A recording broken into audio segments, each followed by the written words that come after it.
అందరికీ నమస్కారాలు. ఈరోజు ఒక విషయం చెప్పాలనిపిస్తుంది.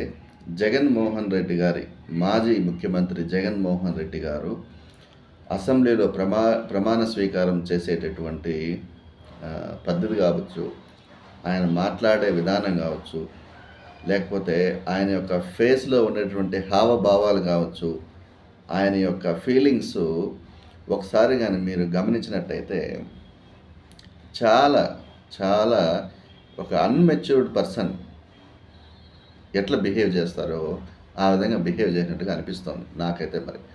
ఎందుకంటే ఒక మాజీ ముఖ్యమంత్రి, ఒక రాష్ట్రాన్ని 5 సంవత్సరాలు పాలించినటువంటి ముఖ్యమంత్రి, ఒక ప్రజాక్షేత్రంలో పోరాడి, ప్రజాక్షేత్రంలో నిలబడి ఒక పార్టీని నడిపించేటటువంటి వ్యక్తి ఓటములు, గెలుపులు అంటే సహజం జీవితంలో.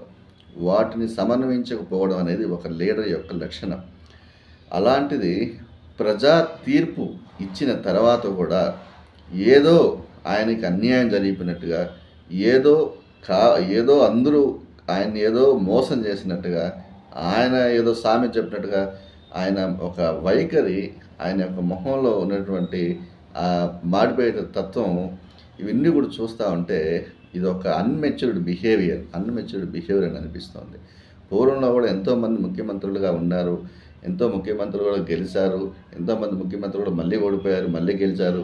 ఇప్పుడు నారా చంద్రబాబు నాయుడు గారు కూడా ఇది 4వసారి ముఖ్యమంత్రి అయినారు. మధ్యలో కూడా కొన్ని సార్లు ఓడిపోవడం జరిగింది. గెలుపులు ఓటమి సహజం రాజకీయ క్షేత్రంలో.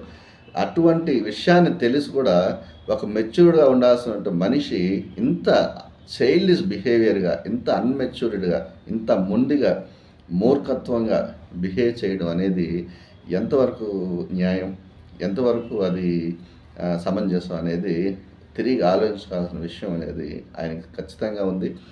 ఎక్కడ లోపాలు జరిగినాయి, ఎక్కడ లోటు జరిగింది అనే దాన్ని సమీక్షించి సమన్వయం చేసుకోవడం పోయేసి ఏదో ఎవరో అన్యాయం చేశారనేసి ఏదో ఒక తెలియని మొహంలో మాడేతత్వం అనేది అది రాజకీయ లీడర్‌కి ఉండాల్సిన లక్షణమే కాదు అనేసి నా యొక్క అభిప్రాయం.